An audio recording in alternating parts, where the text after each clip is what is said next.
शहर कोतवाली नगर क्षेत्र के मोहल्ला साठा में निर्माण कार्य के चलते नगर पालिका कर्मचारियों पर स्थानीय कर्मचारी लोगों ने लगाया भेदभाव का आरोप। स्थानीय लोगों ने ईओ निहाल चंद से की शिकायत, बताया नगर पालिका कर्मचारियों पर भेदभाव करने का आरोप। बुलंदशहर से सलमान खान की खास रिपोर्ट।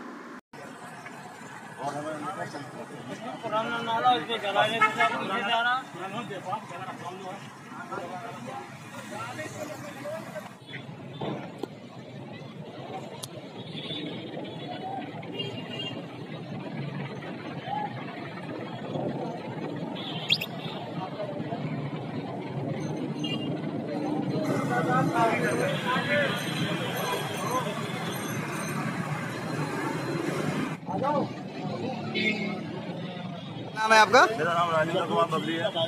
राजेंद्र जी, क्या समस्या है आपको नाले को लेकर? हमारी समस्या ये है, नाला हम चाहते का सीधा आ जाए। हमने अपना भी पीछे कर लिया। हम तो ये चाहते हैं कि हमारी किसी को बोले, हम चाहते हैं कि नाला सीधा जाए, जो कि ये जो नाले का निर्माण किया जा रहा है, जबकि लोगों ने निशान के अकॉर्डिंग दुकानें तोड़ी गई हैं और एक दुकान को छोड़ा जा रहा है, काफी दुकान छोड़ी गई हैं, इसके बारे में क्या कहना है आपका?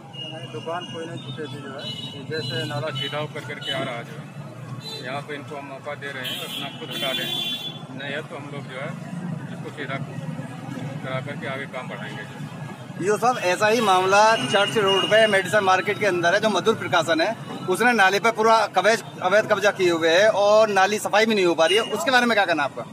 थोड़ा सा अभी हम लोग लॉकडाउन में व्यस्त हैं, जैसे थोड़ी व्यस्तता कम होगी हम लोग जो है शहर के एक एक चीज़ को चुन करके वो करेंगे। जैसे देखिए अभी लल्ला बाबू चौराहे पर हम लोगों ने पूरा वो मकान गिराने करके वो किया है, वैसे ही नाले का निर्माण जो होगा या उसको जो कर रखा है अवैध कर रखा है उसको खाली कराया जाएगा, ताकि बरसात में जो है जल भराव की समस्या न हो। नहीं, उसमें जो मेंबर हैं विकास शर्मा, उनकी और नगर पालिका कर्मचारियों की मिलीभगत सामने आ रही है, उसके बारे में क्या कहना आपका? जो हुआ लेकिन आगे हम इसको आप लोगों ने संज्ञान में डाला है। मैं इस पर नाप करा करके अगर अवैध वहाँ पर निर्माण हुआ तो उसको खुलवाएंगे।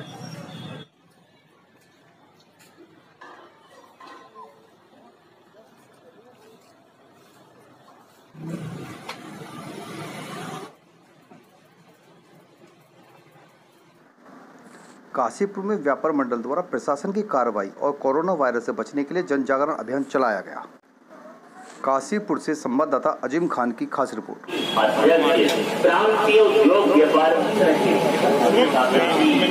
आप सब हम वाकिफ हैं इस बात से कि अभी भी लॉकडाउन चल रहा है और लॉकडाउन हमारे प्रिय माननीय मुख्यमंत्री जी के द्वारा, प्रधानमंत्री जी के द्वारा प्रदेश नहीं बल्कि देश की जनता का बचाव करने के लिए उन्होंने दुनिया के सामने एक पहल की। उस पहल का नतीजा धीरे धीरे धीरे धीरे आया है। अब हिंदुस्तान अभी अपने वासियों को बचाने में दुनिया में 5वें नंबर पर है। अब क्योंकि लॉकडाउन ढीला किया जा रहा है धीरे धीरे, अगर नहीं किया जाएगा तो इसको जनता सहन नहीं कर पा रही थी। ढीला करने के बाद हमारा आम जनता का ये धर्म और कर्म बन जाता है कि हम जो भी लॉकडाउन के बीच में हमें इस बीमारी से बचने के लिए जो साधन, जो सोच जो बताई गई थी, वो साधनों का उपयोग करें, सोच का उपयोग करें। आप डिस्टेंसिंग आपस में कम से कम 6 फुट की दूरी पर हम खड़े हों, मास्क लगाएं और इसके अलावा जितने भी और 5-6 हैं जो इन्होंने बचाव के तरीके बताए गए हैं, उन पर अगर पालन करेंगे तो हम भी बचेंगे, हम औरों को भी बचाएंगे। जो प्रथम उद्देश्य है कि लोगों और व्यापारियों को जागरूक किया जाए, क्योंकि जो हमारे माननीय डीएम प्रशासन है उन्होंने गाइडलाइन जारी करी है कि हर दुकान पे आपको स्टिकर या फ्लैक्स लगाना अनिवार्य है, कि जिससे मास्क और सैनिटाइजर का प्रयोग और गोले बनाने का जो नियम है ये अनिवार्य कर दिया गया है। तो हम लोग चाहते हैं कि जो व्यापारियों को जानकारी नहीं है, हमारे सोशल मीडिया के माध्यम से स्टिकर जाके दुकान जाकर स्टिकर चिपकाने के माध्यम से और माइक और इन चीज़ों के माध्यम से हम जाके प्रत्येक दुकानदार को बताना चाह रहे हैं कि आप लोग मास्क का प्रयोग करें और मास्क का प्रयोग करने के साथ साथ खुद भी मास्क का प्रयोग करें और अपने जो व्यापारी भाई हैं पड़ोस के और जो अपने ग्राहक हैं उन्हें भी मास्क का प्रयोग करना सिखाएं।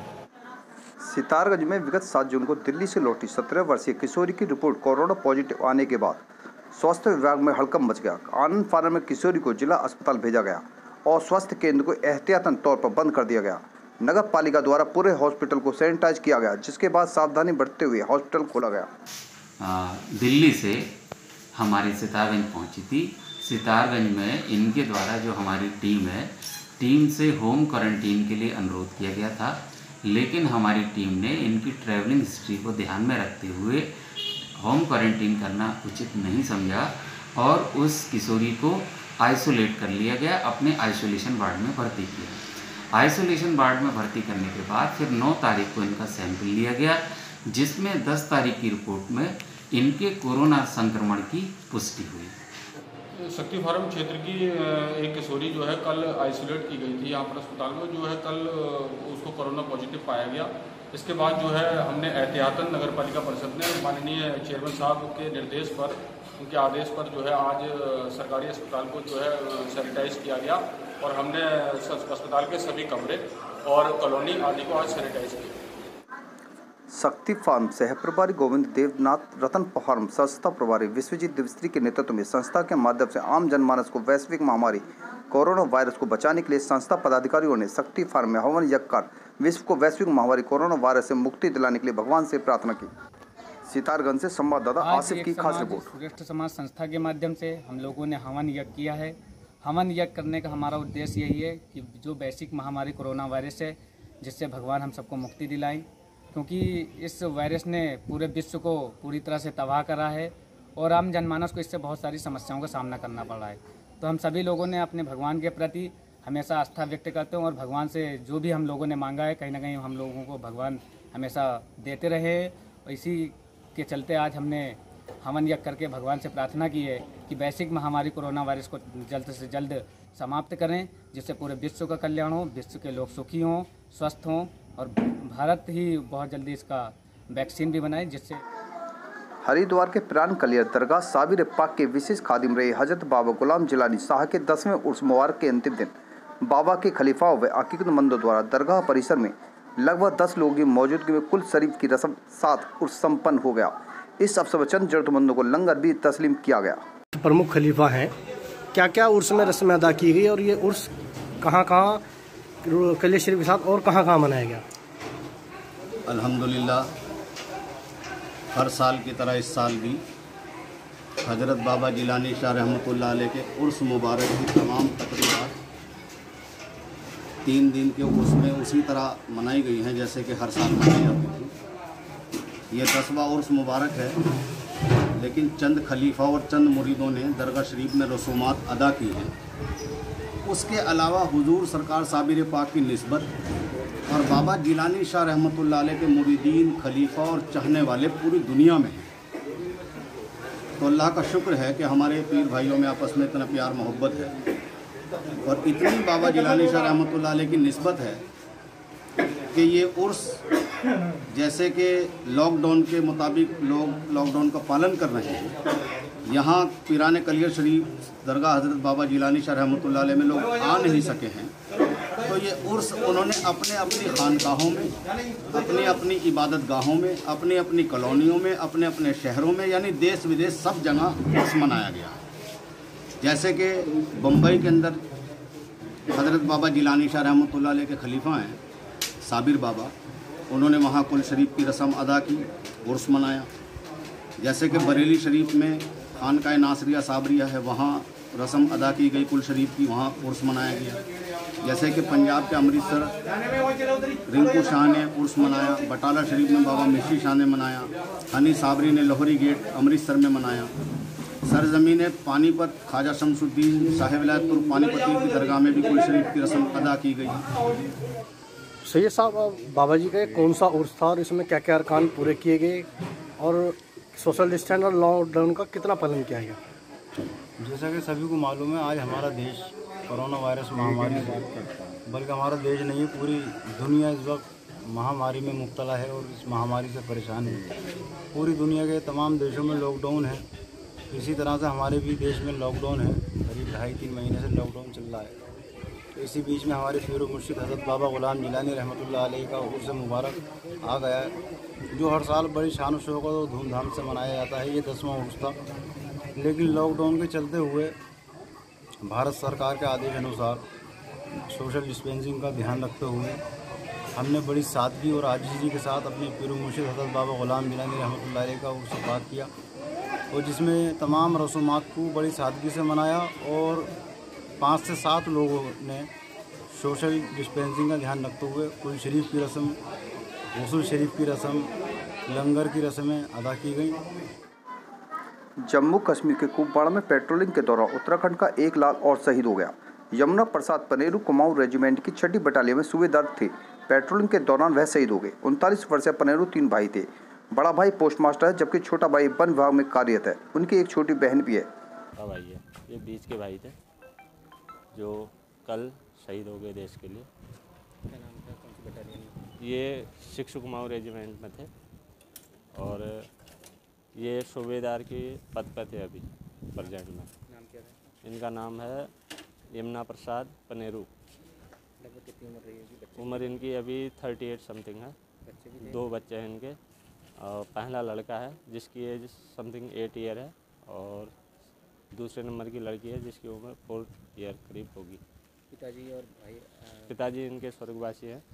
वो भी 2002 में स्वर्गवासी हो गए। काहे में थे वो पोस्ट मास्टर थे। हमारा उत्तराखंड का ओखलकांडा का एक सबका कलेजा का टुकड़ा यमुना पनेरू शहीद हुआ है। और मेरे गांव का ही है, मेरे ओखलकांडा गांव का है। और पूरा ओखलकांडा ब्लॉक, पूरा भीमताल विधानसभा क्षेत्र और पूरा उत्तराखंड आज गमगीन है कि जो हमारे यमुना ने देश के लिए अपने को कुर्बान किया है, अपने को आज उसके शहीद होने की वजह से पूरा हम लोग सब गमगीन हैं। लेकिन मेरा भारत सरकार से आग्रह है, एक के बाद एक उत्तराखंड के ज़्यादातर हमारे युवा जो बॉर्डरों में देश सेवा कर रहे हैं वो शहीद हो रहे हैं। तो पाकिस्तान की नाकाब हरकतों के खिलाफ सरकार को कदम कुछ न कुछ उठाना चाहिए। और मैं तो भारत सरकार से, माननीय प्रधानमंत्री जी से, गृह मंत्री जी से आग्रह करूँगा, जिस तरह उन्होंने कश्मीर में लोकतांत्रिक प्रक्रिया को आगे लाने का काम किया, उसी रूप में एक बार पाकिस्तान को सबक सिखाने के लिए कोई न कोई कदम उठाने की आवश्यकता है। कैलारस जनपद में आए दिन कई ग्रामीण जन नाली चौक और पानी भराव की समस्या को लेकर पंचायत से लेकर जनपद तक के चक्कर लगाते रहते हैं, लेकिन किसी के द्वारा सुनवाई नहीं की जाती। जब जनपद सीईओ गिरिराज शर्मा को इस समस्या की भनक लगी तो उन्होंने तत्काल कई पंचायतों में जाकर खुद खड़े होकर अपने मार्गदर्शन में कई पंचायतों पानी भराव की गंभीर समस्या का निराकरण करवाया। इसी उम्मीद में जनपद में साफ सफाई से संबंधित आवेदन बढ़ने लगे। मुरैना से संवाददाता हाकिम सिंह आर्य की खास रिपोर्ट। मैं मिली शिकायतों के आधार पर एवं बारिश के मौसम को देखते हुए मैंने 2 दिन पहले ही जनपद में एक कार्यशाला आयोजित की थी। उसमें सभी सरपंच, सचिव, रोजगार सहायक एवं जनपद का स्टाफ शामिल था। उन सभी को मैंने निर्देश दिए थे कि अगले 7 दिनों में हमें एक अभियान के रूप में सफाई का कार्य कराना है। जहाँ भी जिस पंचायत में नाली चौक है एवं पानी भराव की समस्या आ रही है, वहाँ जनपद का एक स्टाफ को 2 पंचायतें नोडल के रूप में दे रखी हैं। वो नोडल उस पंचायतों में जाएगा और सारी नालियों का, ग्राम पंचायत लेवल की सभी नालियों का निरीक्षण करेगा और निरीक्षण के बाद उन सभी नालियों की सफाई कार्य पंचायत के माध्यम से करवाएगा और यहाँ के 7 दिन बाद जनपद में रिपोर्ट देगा।